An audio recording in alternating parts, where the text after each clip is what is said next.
JID just dropped a new project. God does like ugly.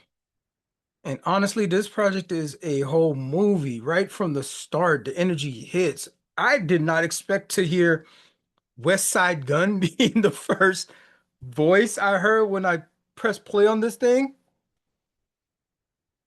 Honestly, it's a whole masterpiece. It solidifies JID as one of the most skilled and thoughtful voices in the hip hop space today. The album was highly anticipated. He's been working on it since 2020. So, yo, that thing been cooking. That thing been baking to precision. Lyrically, he just shines on this thing as he's known to.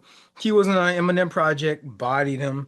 He was on what was he? He was on another joint he was featuring, I think with was it Offset? Not even Offset. Of course, killed him.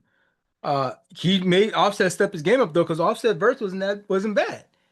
Um, but he's Jid is known for the intricate wordplay and the complex rhyme schemes that just keeps you hooked. It's just like figure out, oh man, what did he say there? Run it back, run it back. What did he say there? God does like ugly covers so much ground. He delivers sharp social commentary. Um, he makes you think. He like has these clever bars that like make you chuckle, and then he gets personal. Actually, even on the final track, for keeps. Is it for keeps or for keep? Yeah, for keeps, where he reveals, hey, I'm a dad. I'm a father, which is mad interesting. So this was 2020. Working on this project since this. So I don't know when this particular track was created, but like he's a whole dad.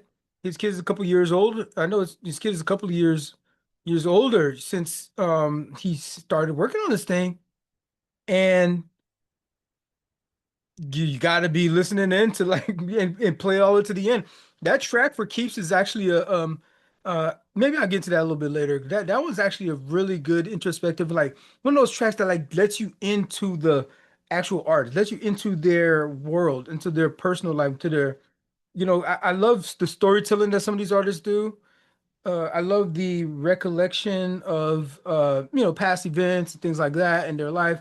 I love all those things. But like to be like, hey, what's going on right now in my life? What's happening now? This is one of those tracks. I might talk about that a little bit later. But that first track is called You Ugly, and then it's followed by Glory, which is this like soulful composition. And then there's the Clips it makes an appearance. Yep, there's a Clip sighting. They outside, and I'm not talking about push sighting. I'm talking about a Clips sighting, right? So Malice is on this joint, and I've seen some. The track is called Community, and I've seen some commentators are like, I mean, I loved that verse, but like some people are saying this might be the verse of the This is year. culturally inappropriate. This is culturally inappropriate. Verse of the year, not even on their own project. And he had bars on Let God Sort Him Out. That's also another thing. So Let God Sort Him Out, and then this was called God Does Like Ugly. The interesting motif there, like, and for both of them to be on the project, like the JID was not on their album, but he spent his some formidable years in Virginia. He actually went to school here in Virginia, and so of course at that time he's gonna be like heavily inundated with Clips lore, Clips music, and so he's a fan. He was already a fan. And then to get them to during the during the stage where they have, the crew disbanded. So for him to get both of them on there, again, this is another one of those. I wish I knew when this joint was recorded because it does sound a little different. Then their voice and their vocal sounds a little different than it is on Let God Sort Them Out. Of course, whoever's EQing it and the production, the producers may come out with a make him out with a finished product that sounds make him sounds a little off, a little different. But it still sounds like Push. It still sounds like Malice. And Malice just goes freaking crazy. I don't know what is up with Malice, but this dude is fucking killing the game. He is bodying everybody on everything that he's on. I know he didn't stop rapping when he was off the clips and he changed. He went to from Malice and No Malice. Dropping his solo projects. But that boy didn't stop honing his craft. Clearly, he did not stop honing his craft because whoever is putting Malice on a verse, you're gonna have to step again. You have to do some rewrites. And shout out to Jid. He said he didn't do any rewrites for any of the stuff. He says he never does rewrites. So shout out to you for that. But like Malice freaking bodied that track. I might actually go to the lyrics in a second. Um, Freaking Vince Staples shows up on VCRs. So that's dope. That's definitely a standout joint that you should check out, man. So Sierra and Earth Gang are on that track Skate. Bro, I could see this. I could see that track Skate just like living rent free at these skate parks or these skating at the skating rink.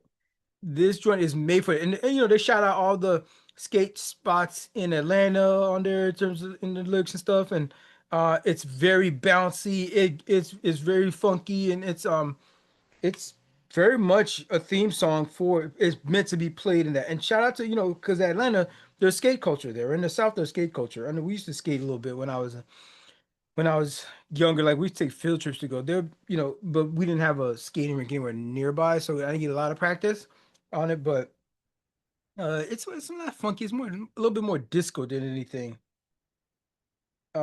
Very much of a '90s, mid '90s bounce, but it's made for that. You can like visualize the people doing they bounce on those skates going around the roller rink. You go on YouTube, they be killing it on there. So this is made for that, and I'm sure it's going to be in a heavy rotation at the skating rink.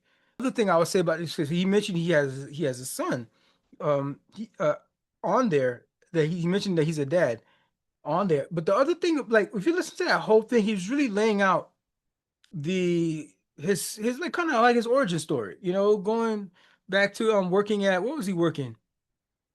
I forgot what he was working, but he's like, I'm writing rhymes on the back of receipts and stuff like that, just trying to, um really have my head not in this game, that game, like just trying to make a paycheck to paycheck. Like he had a vision.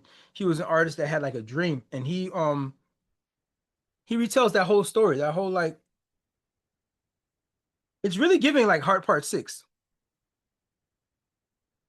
It sounds like his version of a Heart Part 6. Talking about just your trajectory. I mean, he talking about getting ten listens on SoundCloud. Um, and for him to be such a mega star that he is now, and to know that's where he started from, things like that give people like me encouragement. Because like, I mean, I record this stuff, and I get a video with like 100 views. I'm like, oh snap, 100 people watch my stuff. Like, but I'm, when I get like when I get like a when I get 1K subs, right? That point when I cross the 1K subs, that's gonna be just like being in that one room when there's only like freaking 50 people to hear you play your music, or to hear you to rap your rhymes. So it's a straight, got it out the mud type of thing. And he's really built his own identity, his own self, especially like being from Dreamville. He even has a bar on here that goes, it's not because of Cole, it's because I'm cold. You know what I'm saying? Like, he's nice with it. And so Jid can stand on his own too from what he's built. And I'm proud to see the I think I first started really listening to him when I heard him off of Spider-Verse. I think he had a track off of Spider-Verse. What was that joint? Spider-Verse Jid? Yeah, Danger. This track called Danger. You might have more than one off of that, but like, yeah, that track Danger. And I think that's when um that's when I got into JID, and then I had to go back and like consume his catalog. Had to come back and consume that joy because I was like, oh, this dude is doing something different. This dude is not like um the typical, you know, maybe we might identify him as YNs these days. And he's, his first project was in 2017. So he's like he's got a couple joints under his belt, but love seeing that Earth Gang was on that track also with Sierra, bringing those vibes. Like he's not in Earth Gang, but it's like it's such a perfect synergy like for him to collaborate with those guys over there. The production on Glory, I'm not a religious person, but bruh, like these gospel songs, if it's a smacker, it's a smacker. If it's a smacker, it's a smacker because bruh, it's just so well produced. You got the choir sample in there, and shout out to he did a interview with Complex. So look this up on YouTube if you get a chance. He did an interview with Complex, and he's talking about how he talks about a bunch of stuff on there. A lot of it talks about his artistic. He's talking about his artistic vision. He's talking about the process to making this project. This is how I know he was working on it since 2020. But and shout out to rollouts. I mean, thank goodness for rollouts because like this gives you the insight into this artist, what I mean, to the different artists. So I love that that they do that, and some of them take it seriously. They do the interviews, they get the articles and stuff like that. But this was a video when you watch on YouTube, and he talks on there about getting the clearance on for the so the producer found this obscure choir in Tennessee somewhere, and they had to like really shake some trees to try to get the sample cleared because the person who made the music, he died. His daughter kind of like owns the rights to it now, and they're actually genuinely like church folk, and so they're like, we don't with rap music, we gonna put our let our stuff be titled rap music. Like they, these Christians are like, we don't want our stuff kind of like embodied in that. So Jid went to work on it because he's like he believed in it that much. He believed in that sample. He believed in the way that the song came out would come out um uh, with their part being in there. He got his mama involved. He went and called his mama and got his mom on the phone with the lady, and they became like good friends and stuff. And she made a case for him. It's like, my son is making meaningful work. He's like making work that is it's not like the typical rap. Yeah, he might curse when that went out. So that's one of the things they asked him to. He took out the curse words. So you listen to that one particular track, there ain't no curse words in there. And he was like, "Hey, I honor that." He's like, "I whatever I got to do, I need this sample. I need y'all voices. It feels the track, and it is so worth it. I'm so glad he went through all of that." And he even gives an anecdote about how he feels like this song had to be on the album just because of the spiritual connection that and the spiritual awakening that happened just by getting the track. They even called him after the fact and was like, "Oh, we need to have another conversation." And he's wondering, "Yo, you already cleared it. I mean, we're good to go. Like, what's this about?"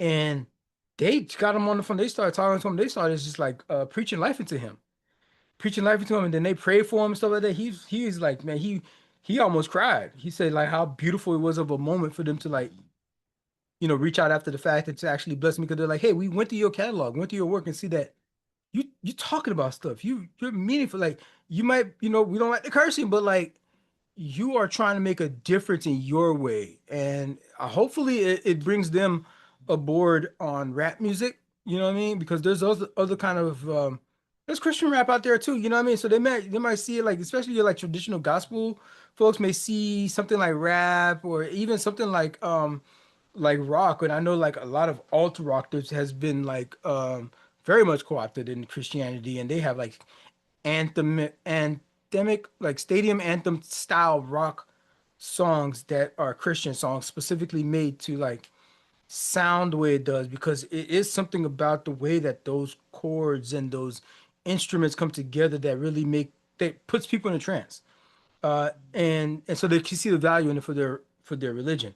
And and I'm not a Christian, but for those that are actually preaching peace in the gospel, preaching redemption, for those that are preaching acceptance, come as you are type of message, then you know more power to you. But I know a lot of these that are the way y'all Christians is represented out there are like also like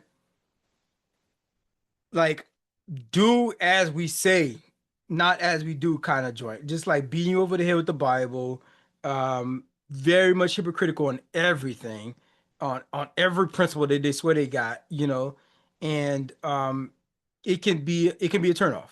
It can be a turnoff and it can be a bad representation. So if you don't want to be represented like that, open up the aperture a little bit of the things that you accept, the people you accept, the genres you accept, that you can like put your message, tuck the medicine in the candy. I'm tuck the medicine in the candy sort of thing. But yeah, go check out that interview there. It's Complex that did that joint. But let me talk real quick about this Malice verse. This is the verse that a lot of people are saying maybe verse of the year, and I love the verse, and I don't think it might be verse of the year, but it definitely deserves mention. So Malice comes to first of all, the whole track is dope, well produced.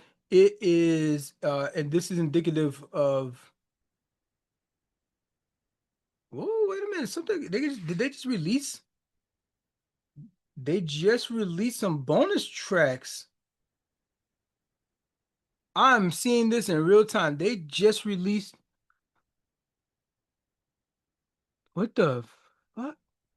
They just released some bonus tracks and they also yo, what am I looking at? Oh wow. So the original project is 57 minutes, and they just released. I just refreshed this thing. This is a Prelux edition, and so he did mention on that interview that he dropped that Glory for the original version.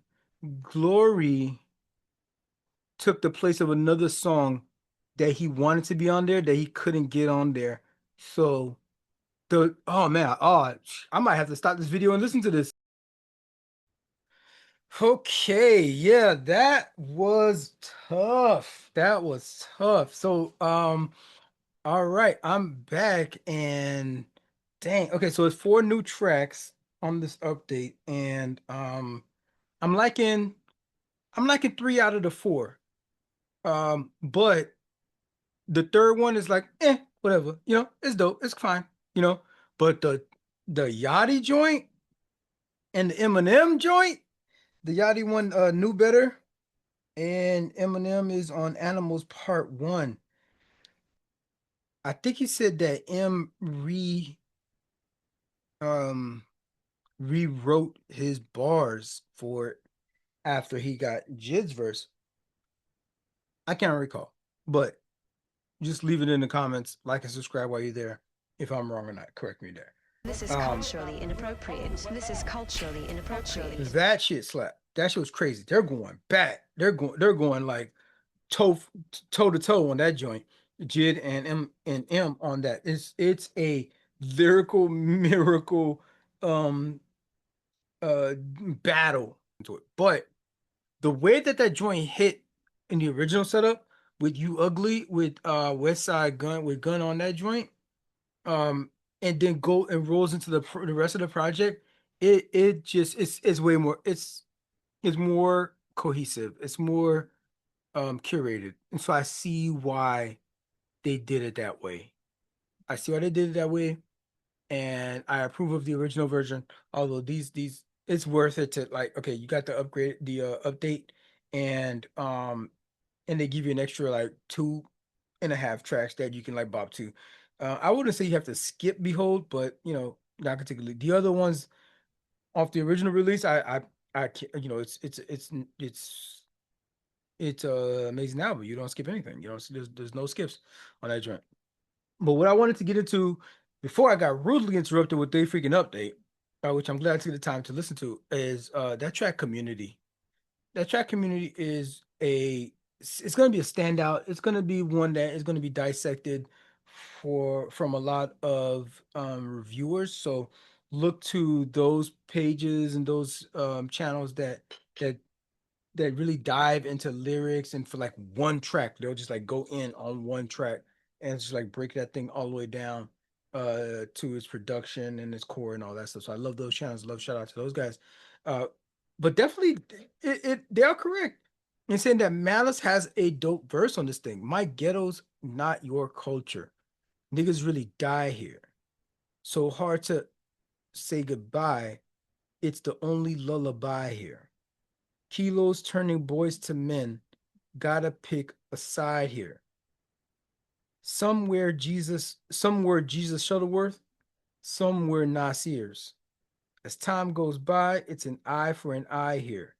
My niggas mob deep, the fittest gonna survive here. We New Jersey drive here, chop shop ride here. This Jack in the Box shouldn't come as a surprise here. Malice has triple, quadruple entendres going throughout this whole freaking thing. You're talking about my ghetto is not your culture. This is my ghetto is not your culture. He's talking, first of all, he's like, this is hey, this is our picnic. About to talk to our people. And about to tell you why you don't belong. What it really looks like here is on some so hard to say goodbye. This is people dying shit. That's out here, right? This is the only lullaby. So hard to say goodbye. It's the only lullaby here. Kilos turning boys to men. So the reference for the black entertainers there. Um, it's so hard to say goodbye. Of course, that was the previous line, and then goes into boys to men joint. Got to pick a side here. Picking a side as in like good or bad, as in like red or blue, as in like inside or outside. You're gonna have to make a choice. It's black or white in some of these spaces. There's like not a lot of choices. There's not a lot of options. But he goes on to explain. Also, it turns you from a boy to a man. You a boy, you stay inside. You stay go hit the books, hit the video games. Don't be out there. But as soon as you outside, even from the age of 14, if you're out there 14, 15, 13, even younger, whatever, maybe you'll look out or something like that. That's some man shit. That's some grown man shit. They charge black boys with as adults, adult time, and and for y'all that's out here like getting these young these YNs involved in that shit that early, don't be surprised if they tattletale on your ass. Nigga, they got their whole life. You don't live. You already like 35, 40 years old or something like that. You made all your terrible choices, and this way you end up. Now, this dude is like 13, 14, and you giving him like this is the projection of your life for the next 20 years. And half of that's gonna be behind bars. Don't be surprised when they snitch on your ass. So, hey, maybe stop fucking with the young kids. Let them do their thing. But I get it. If you do that, then that's you pretty much out of business in about 5, 10 years, right? Because they gonna go on and do something greater and better with their life. And who you gonna have on that corner, right? So that's a struggle. But he's talking about this is the real decisions. Madison's talking about these are the real decisions. These are the real like life choices that's happening. You could be Jesus Shuttlesworth or you could be Nasir. It's like here are the few routes out of the hood. Play basketball. Or you could be a rapper. You know what I mean? Shoot a ball, catch a ball, throw a ball, and or rap. and that's the only way out for a lot of these choices. I love that he uses Nas as a because I really do feel kindred spirit between Nas and Kendrick for this whole thing is that I feel like Nas is a poet. I feel like Nas is a poet, and it's just like this is what I'm talking about when I talk about street poetry, and that's all that this is. It's it's it's a talent that has been internal to these individuals that they didn't have an outlet for. Normally, these people would be like Pulitzer Prize winners. There would be, these MacArthur Awards that they be getting. These people would be winning and producing all kinds of literary works that we teach in schools, that we have them as being professionals, but like they just happen to be born in a particular place, but they had the talent. And so when they go by and they're just speaking about their life experience, it could have been any experience. They would have had that skill to describe that thing, to describe it the way that they do, to present it the way that they do. These are street poets. These people are going to be our Langston Hughes. These people are going to be our Maya Angelou's. When we look back at it, some of them, when we look back at it, 50 years from now, um, cats like Drake ain't gonna be that. I don't, yeah, I know this ain't about Drake. I don't want shit on him like that. You know what I'm saying? But so the ones that are like JID, we're gonna be talking about their work, their lyrics. The ones that are like Malice, we're gonna be talking about their work, their lyrics, breaking that shit down, teaching it in schools the way that they're doing with Hove. Lupe has a whole freaking course at MIT. Rap is serious. The hip hop is true. Hip hop is serious. It's serious business, but it's also serious art. And putting something together like this, as time goes by, it's an eye for an eye here. My niggas Mob Deep, the fittest gonna survive here. Mob Deep with the survival of the fittest track. But also my niggas Mob Deep, like my people, my crew, we like it's survival of the fittest. So we come deep if there's some beef, if there's some trauma, if there's something going, we need to answer to something. Um, New Jersey Drive here, Chop Shop Ride here. The Jack in the Box shouldn't come as no surprise here. A whole other like I think New Jersey Drive was like I think that might have been like a movie or something that had this whole, but it's also like driving from VA to New Jersey with that stuff in the trunk, you know what I mean, or in the panels. It should have come as a surprise here, like Jack in the Box. You know what I mean? Jack in the Box with the surprise thing. Like I don't know if I've heard that before. Like, but it's like it's a layup that nobody that Malice put together. And he's keeping the die here, lullaby here, side here, Nas here. You keeping that flow going throughout the entire thing. It's so well constructed. And then on top of that, you got the delivery. Then you got the internal rhyme schemes. Um, Malice is on one. And be careful, you putting him on your track because he's coming with it. This man is older now. He is seasoned and he does this. He does this. So shout out to JID for finding space and making space for clips on this project. It is a clip summer. It is a hip hop summer. I am I'm low key I think I'm low key claiming it's a Virginia summer. I think it's a Virginia summer. I mean, we talking about clips, um, and we talking about JID who went to school in Virginia. Virginia rap is winning. It's winning. So I say that this is it's an instant classic, dog. I'm sorry. I'm sorry. It's an instant classic. I'm gonna call it. I'm gonna call it, and I have the criteria. Like, will we be celebrating the 20-year anniversary of this project? Yeah, yeah. Will there be a re-release or like a version like Thug Motivation did with Ti did with the with Thug Motivation? Not Ti, freaking Jeezy with Thug Motivation.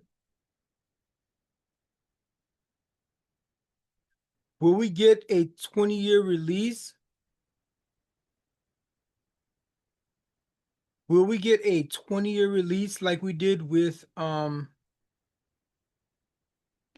Motivation, the way Jeezy did for this project? Yeah, I see it happening. And I can see people checking for it. I can see me checking for it. 20 years from now. Damn, we're at 2045. Imagine.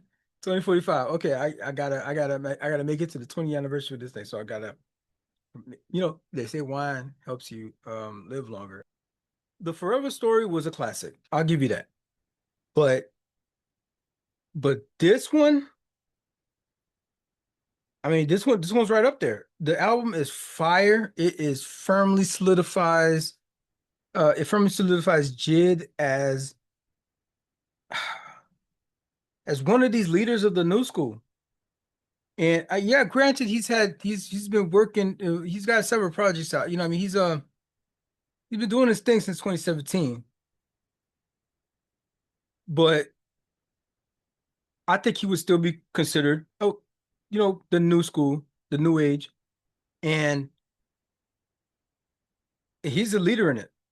There's not a lot of people making music like this. I can't believe how I was so. I am, and I am still enamored with the Clips project, thinking like it just doesn't get better than this. It just doesn't get better than Let God Sort Him Out.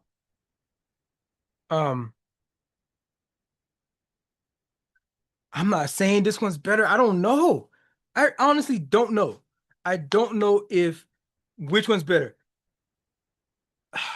God Does Like Ugly is just so good. He was talking to his grandma. I think she might have passed away since, but he was talking to her about it, about just like stuff. And she had made a comment like, dang, the way the world is going right now, all this stuff that's going on, and God supposed to be in control of all of this. I guess God does like ugly because there's a lot of ugly in the world. And so, boom, there you go. The birth of the release, the birth of the title for his project, and she lives on in infamy with that sage of reflection and identifying. Yeah, like it's an ugly world right now. It's a lot of the powers that be are very much themselves like enclosed in a bit of a thick bubble, and it's they're just like sacrificing the rest of us to the whims of the universe. Uh, you know, from making medications that could save lives, but like, yeah, you know what? Profit margin. Let's check that out. Let's focus on that profit margin. Or power. I just like power. Or I like exclusivity. So we want to keep people out. We want to keep people from opportunities. Pretty much filtering all of opportunities, wealth, access, filtering out to where just like only like a elite group can tap into it. And so what's left over, it's ugly. It's ugly for the rest of us. We got to pick from scraps to make us a subsistence, to make some kind of existence, to make it worthwhile for this fucking bullshit. A track like Skate on this project is one of those things. You know what? Go to the skating rink, you put that thing on, you forget your trouble just like melt away.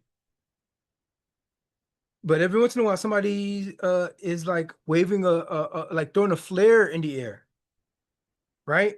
And it's like it's ugly out here, but some of us we're still here, and it's not, and we're not alone, and we're not alone. He's throwing that flare up to be like, yo, like Voltron, niggas unite. You feel me? And we can scrap together an existence that is worth the living, that is not subject to the 1%, just like sprinkling crumbs. And if it gotta go there, at the end of the day, if it gotta go there to where we eat the rich, salt and pepper to taste, man.